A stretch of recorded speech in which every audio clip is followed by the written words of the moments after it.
Então, as coisas acontecem na vida quando nós combinamos a motivação com a estratégia, com a oportunidade. Aquilo que é impossível na sua vida hoje é impossível no paradigma que você está vivendo. Se você mudar o paradigma, as possibilidades... Nós vivemos num mundo hoje que se caracteriza por 3 palavras. A primeira palavra chama-se complexidade. É muito mais complexo viver em Maringá hoje do que era 20 anos atrás, ou em qualquer cidade do mundo. Complexidade como um todo aumentou. Segundo, nós vivemos num mundo veloz. Nós vivemos no mundo da velocidade da luz. Sai uma notícia, imediatamente você tem acesso a essa notícia. Isso acontece em tempo real. E terceiro, vivemos num mundo incerto. Não adianta você ficar fazendo programação para daqui 10 anos. Você vai ter que mudar a sua estratégia.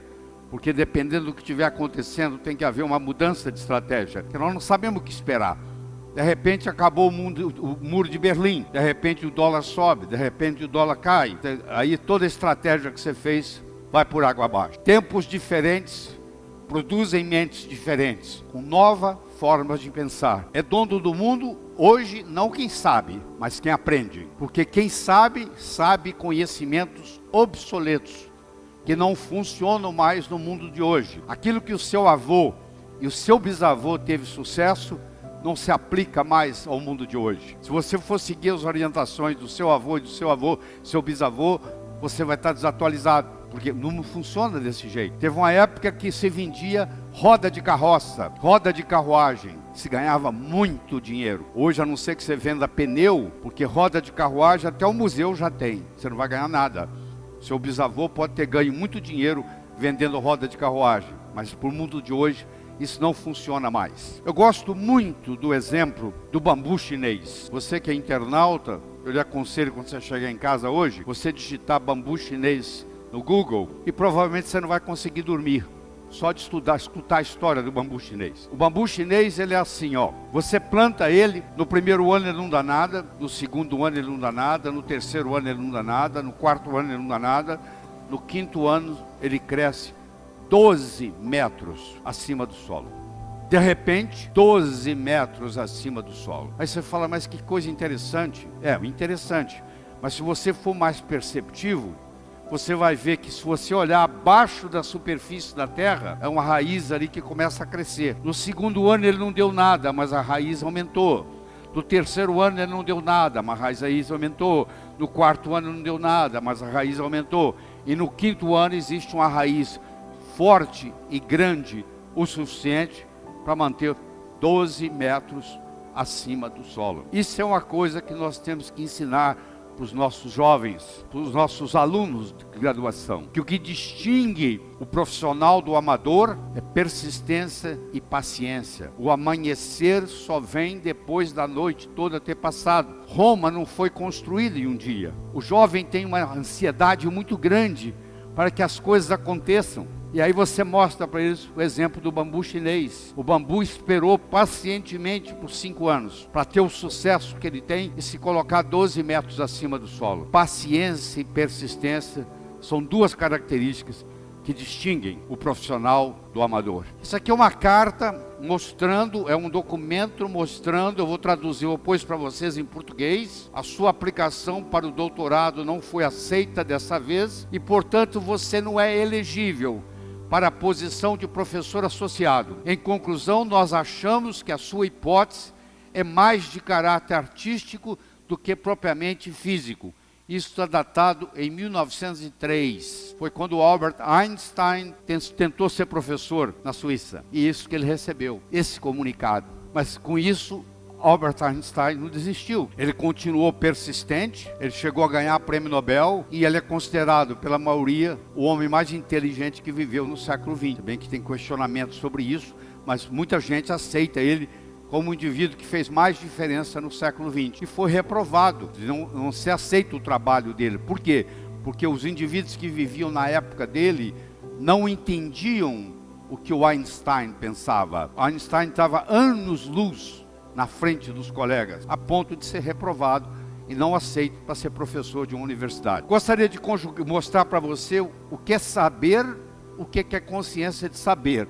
Eu vou começar pelo número 1. Eu não sei e não sei que não sei. Quer dizer, eu tenho uma coisa que eu não sei fazer, mas eu não sei que eu não sei fazer essa coisa. Esse é o primeiro degrau. O segundo degrau, eu sei que eu não sei. O terceiro degrau, eu sei, mas eu não sei que eu sei. Se você sabe, mas não sabe que sabe, é como se você não soubesse. É a pessoa que com 75 anos de idade descobre que ela é uma grande pintora ou uma grande escritora e lança seu livro, o primeiro livro, aos 76 anos de idade. Ela sabia, mas não sabia que sabia. Se você tem uma habilidade, mas se você não sabe que você tem essa habilidade, é como se você não soubesse. E finalmente nós temos o quarto, que você sabe e você está consciente que você sabe o que você sabe. E isso é muito importante. E isso tem que ter a ver com a sua competência de ação, não com o seu acúmulo de informação. Se você vai no aeroporto de Guarulhos,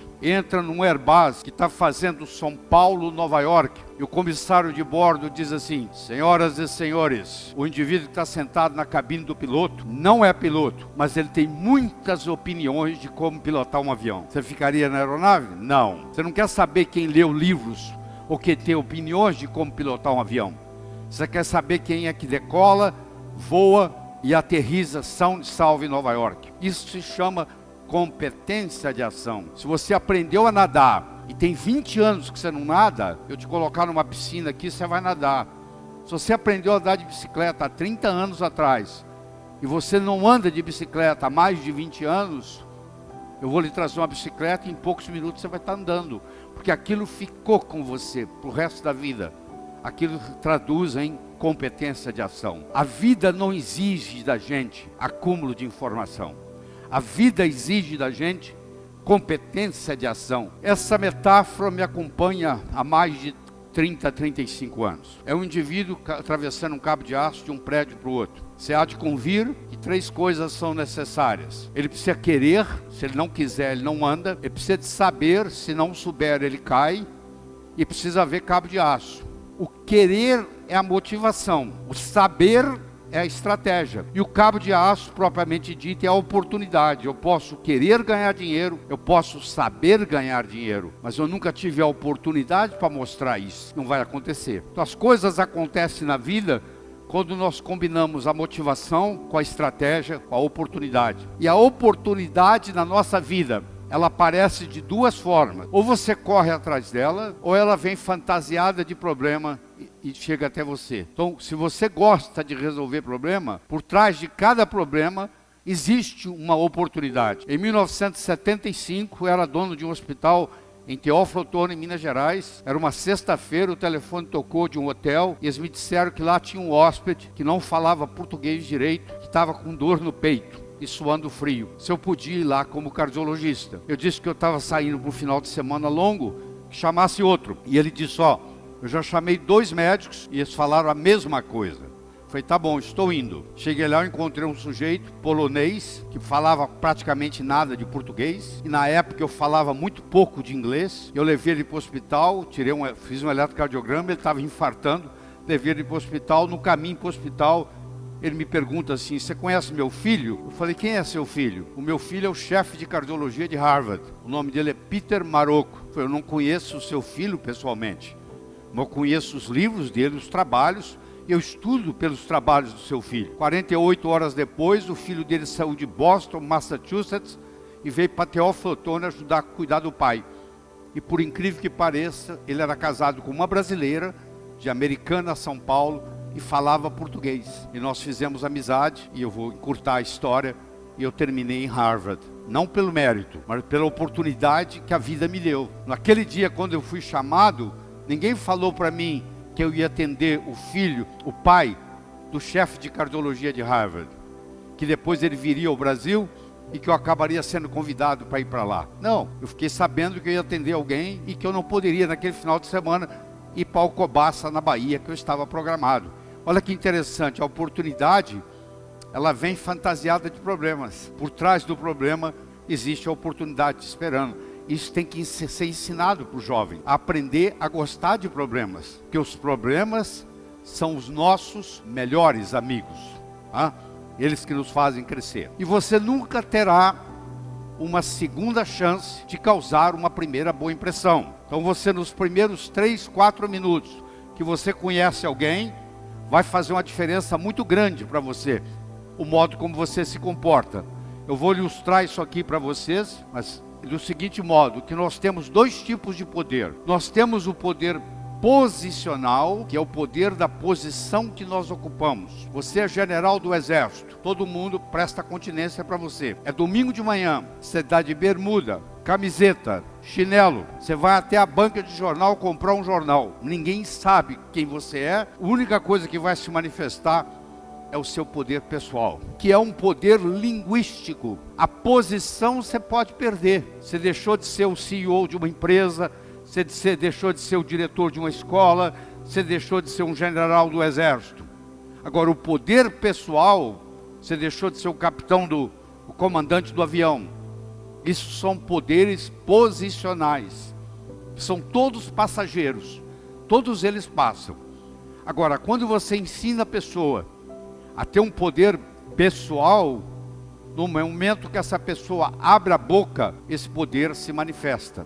Isso tem que ser ensinado. A vida tem sempre o direito de nos surpreender, com coisas boas ou com coisas ruins. Nós temos que estar aberto para essa perspectiva, porque tudo o que acontece de importante na sua vida aparece num ângulo de 90 graus. Se eu perguntasse para você quais foram as 3 melhores coisas que aconteceram na sua vida até hoje, eu lhe garanto que pelo menos 2 das 3 não foram programadas. Você não levantou, acordou um dia e diz: hoje eu vou conhecer alguém, que eu vou começar a namorar, que eu vou me apaixonar, que eu vou me casar. Não foi assim. Você foi a algum lugar, você conheceu alguém, você namorou, se apaixonou, casou. A empresa que você trabalha hoje, você não acordou um dia e disse assim: hoje eu vou responder um anúncio do jornal, vou mandar o meu currículo, vou para uma entrevista de trabalho e eles vão me selecionar. Não. De algum jeito você foi para uma entrevista e você foi selecionado. Olha que interessante. A vida nos surpreende. Você tem que estar aberto para essa perspectiva. Porque as coisas importantes na vida acontecem num ângulo de 90.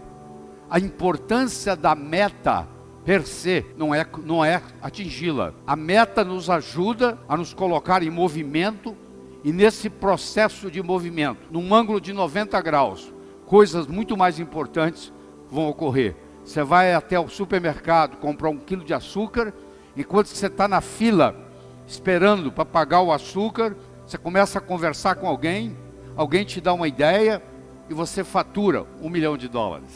Você foi para comprar 1 quilo de açúcar e você saiu com a ideia de $1 milhão. Então leve isso em consideração, que a vida tem sempre o direito de nos surpreender. Mas para isso acontecer, nós não podemos estar desse jeito aí. Nós temos que ter a mente aberta. Porque a nossa mente é igual paraquedas, só funciona aberto. Se o seu paraquedas não abrir, você vai morrer. A mente, para funcionar, a condição sine qua non é que ela tem uma mente aberta. E, infelizmente, aprendemos muito na faculdade uma série de preconceitos no que diz respeito ao conhecimento, e achamos que aquilo que nós estamos aprendendo é verdadeiro. E nunca deixe aquilo que você não pode fazer atrapalhar aquilo que você pode fazer. Eu não posso fazer isso, eu não posso fazer aquilo, eu não posso fazer aquilo. Eu não estou perguntando o que você não pode. Eu quero saber o que você pode fazer na situação que você está, com o conhecimento que você tem. Tem que começar de algum lugar. Você não pode ficar esperando ser super para começar. Você começa, e o melhor dos mestres é o próprio universo, que vai nos ensinar. Porque o universo nada ensina melhor do que a sua própria experiência. Claro que se você aproveitar a experiência alheia, encurta o processo de aprendizado. Mas nada impede que você aprenda por si próprio. E hoje, mais do que nunca, há uma grande necessidade do autodidatismo, que é você aprender por conta própria. Porque se você depende de um mestre para lhe ensinar, você só chega onde o seu mestre chegou. Se você aprende a aprender sozinho, que é uma coisa simples de fazer, é só começar, o céu é o limite. O seu limite vai ser o seu potencial. E nem todo mundo nasce com o mesmo potencial. Os maiores tesouros da humanidade estão enterrados no cemitério. São pessoas que nasceram, viveram, morreram e não foram capazes de exercitar o seu potencial. E eu acho que se é lhe dado um potencial, e você não exercita esse potencial, quando você chegar lá do outro lado, quando você transcender o seu endereço cósmico, eles vão te perguntar lá em cima, o que você fez com esse potencial, com essa habilidade que eu lhe dei? Você vai ser cobrado por isso, que você recebeu alguma coisa e não fez nada com ela. Você vai na Bíblia que tem lá, inclusive, uma fábula sobre isso. Você imagina um peixe que nunca saiu da água. Você acha que ele sabe que ele vive na água? Não. Se ele nunca saiu da água, ele não sabe o que não é água. Para ele saber que ele vive na água, ele tem que ter a consciência, a experiência de viver fora d'água. Como ele não saiu da água nunca, ele nunca teve a experiência de sair da água. Então ele não sabe que ele vive na água. Essa analogia eu quero fazer para você com paradigma. E o paradigma é muito simples. Houve uma época que a terra era chata. Quer dizer, acreditava-se que o navio ia viajar nos mares e que chegava uma hora que ele caía no final do mundo. Tanto é que a mulher do marinheiro ia com uma roupa para o porto, se despedia do marido. Antes de voltar para casa, ela se vestia de preto, que ela ia ficar de luto, porque a maioria não voltava, porque morria durante a viagem. A maioria morria, na realidade, de escorbuto. Mais da metade dos marinheiros morriam de escorbuto, deficiência de vitamina C. Mas muitos, o navio afundava e não voltavam. E aí acreditava-se que morreu porque caiu no final do mundo. Quando foi trazido o conceito de que o mundo era redondo, o paradigma que nós vivemos hoje, de que o mundo é redondo, quando o mundo era plano, era impossível fazer uma viagem de volta ao mundo, no mundo plano. Hoje você pode fazer uma viagem de volta ao mundo, no mundo redondo. Olha que interessante. Quando o paradigma mudou do mundo plano para o mundo redondo, as possibilidades se multiplicaram. Aquilo que é impossível na sua vida hoje, é impossível no paradigma que você está vivendo. Se você mudar o paradigma, as possibilidades se multiplicam. Toda vez que você tiver alguma coisa que você achar que é impossível, ela é impossível no paradigma que você vive. Se você mudasse o paradigma, como aconteceu aqui, as possibilidades agora de volta ao mundo vão aparecer. Se você não conhece a causa, você não consegue reproduzir o efeito. Você pode ganhar dinheiro, ficar rico, se estiver na hora certa, no lugar certo. Eu quero saber se vocês tomarem o dinheiro de vocês, se você ganha de novo. Porque pode acontecer que quem tivesse naquela hora certa, naquele lugar certo, seja você ou seja outro, ia acontecer. Para quem tivesse naquele lugar certo, na hora certa. Quero saber se poder tirar tudo que você tem, se você consegue ganhar de novo. Aí você conhece o caminho das pedras. Se você não conhece a causa, você não consegue na vida reproduzir os efeitos. Então, se você está preocupado com a sua saúde, que é a maior riqueza que você tem no mundo, tem nada que pareça com isso. Eu tive a oportunidade de fazer pré e pós-operatório durante 3 anos para o Dr. Michael DeBake em Houston, maior cirurgião cardíaco que o mundo já teve, e ele recebia mais de 100 pacientes por dia.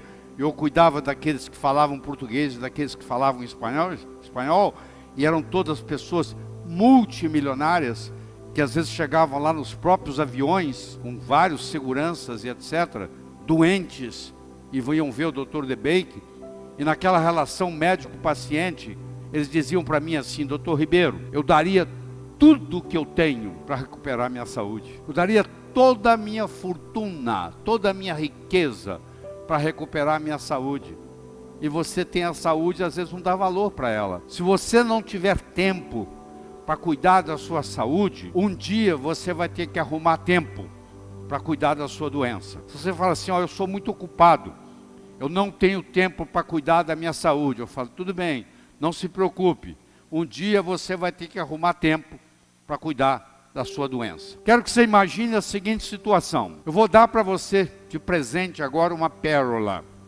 Você vai pegar a pérola, vai olhar para ela na sua mão, não vai ficar segurando ela por muito tempo, você vai colocá-la no bolso. Daqui uma semana eu vou me encontrar com você, vou lhe entregar uma segunda pérola.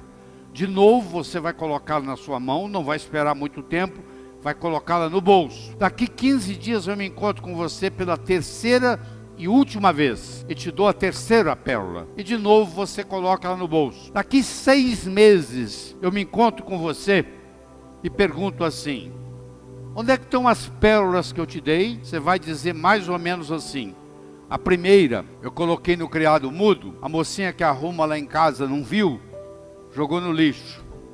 A segunda, eu esqueci no bolso da calça, a calça foi para a lavanderia e voltou sem pérola. E a terceira, você não vai acreditar, eu escondi de mim mesmo. Eu guardei tão bem guardado que eu não sei onde está. Está tão bem guardado que nunca mais você vai encontrar. Então você imagina o seguinte: se ao invés de eu lhe dar essas pérolas, que você perdeu as 3, eu lhe desse de presente um fio de nylon e orientasse você para colocar as pérolas no fio de nylon e fizesse um colar, e eu me encontrasse com você daqui 6 meses e perguntasse para você assim: onde é que estão aquelas pérolas que eu lhe dei?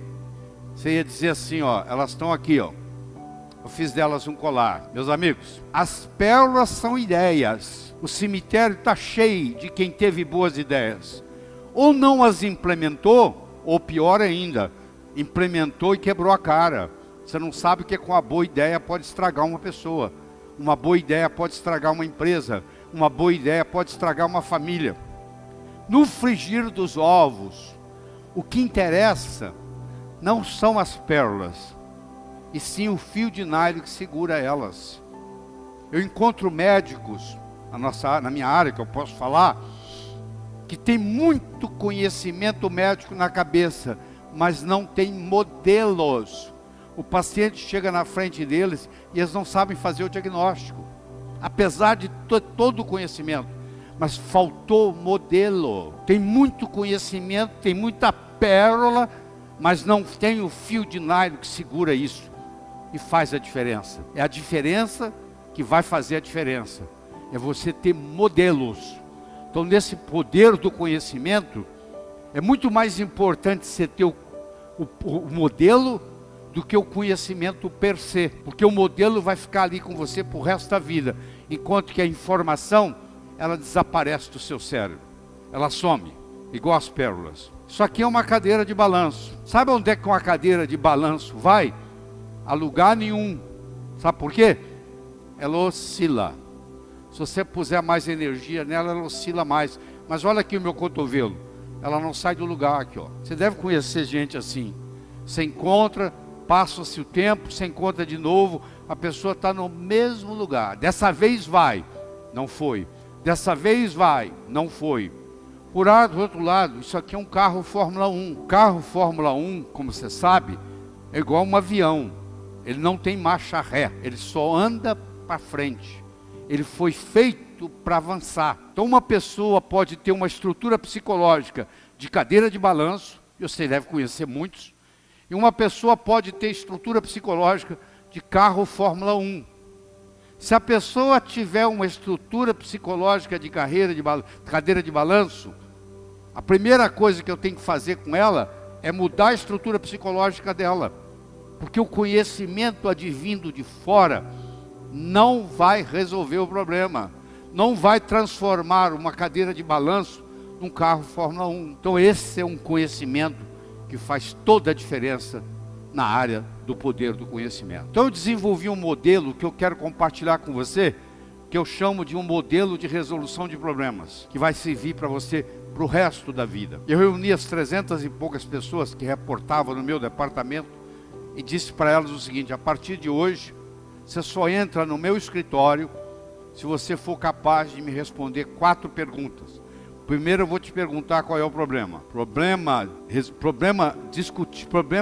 definido, 50% resolvido. Você deve conhecer esse ditado.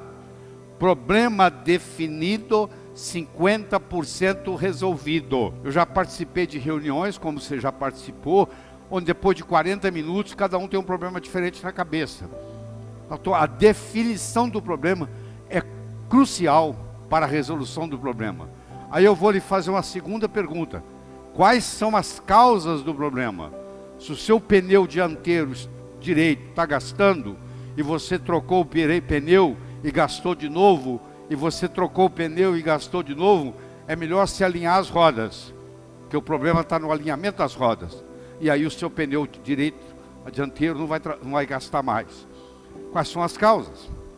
Claro que quando eu pergunto para ele quais são as causas, ele com os colegas começam a trabalhar, começa a ter um trabalho em equipe.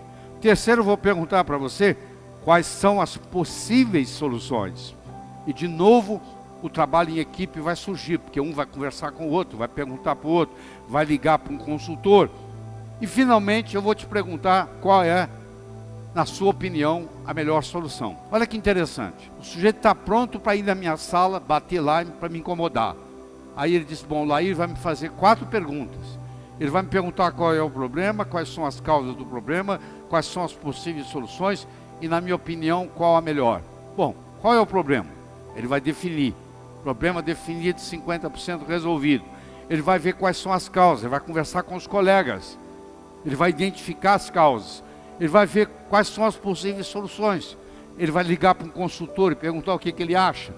E finalmente ele vai decidir, na opinião dele, qual é a melhor solução. Sabe qual a conclusão que vai chegar? Não preciso ir lá no Lair. Olha, eu mesmo resolvi. Então parou de vir gente me incomodar durante o dia, porque eles aprenderam a fazer isso. Leva isso aí de presente, porque isso aí em qualquer situação, pessoal ou profissional, vai alavancar o que você tem de conhecimento na vida. Uma águia é capaz de ver um peixe abaixo da superfície da água, a 500 metros de altura, e ela vai lá e pega, agarra o peixe. Isso aqui é uma coruja. A águia é muito boa durante o dia, mas ela não enxerga nada durante a noite. A coruja, por outro lado, ela não enxerga nada durante a noite, mas ela tem uma visão noturna das melhores. O que você acha que é melhor? Você ter uma visão de águia ou você ter uma visão de coruja? Eu diria o seguinte, se o problema é diurno, eu quero ter visão de águia. Se o problema é noturno, eu quero ter visão de coruja.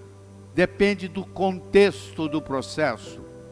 Muitas vezes eu vou ser capaz de resolver o problema, muitas vezes eu tenho que ter a humildade para delegá-lo. Uma vez eles perguntaram para o Charles Darwin a sua teoria da evolução, e perguntaram para ele assim, Dr. Charles Darwin, se eu pudesse resumir em uma frase toda a sua teoria, o que o senhor diria? E ele respondeu, eu diria que não são as espécies mais fortes ou mais inteligentes que vão sobreviver, mas sim aquelas com a maior habilidade de adaptação. Não são os mais fortes ou mais inteligentes, os que se adaptam melhor. Não são as empresas mais fortes ou mais inteligentes que vão sobreviver, aquelas que têm maior habilidade de adaptação. Vamos ver isso aqui. Aqui eu tenho um carvalho, após uma tempestade, aqui eu tenho uma enxurrada. O carvalho tentou resistir à tempestade, a tempestade arrancou ele do solo com as raízes. Aqui eu tenho um bambu, que é muito mais fraco do que o carvalho, mas o bambu, quando veio o vento e a tempestade, ele se adaptou ao que estava acontecendo. Ele dobrou-se, ele curvou-se, e ele continua intacto aqui. O carvalho, que é muito mais forte do que o bambu, está indo na enxurrada, e o bambu persiste aqui. Então essa capacidade de adaptação faz parte do poder do conhecimento. Eu tenho que ter essa habilidade de me adaptar ao contexto que isso está acontecendo.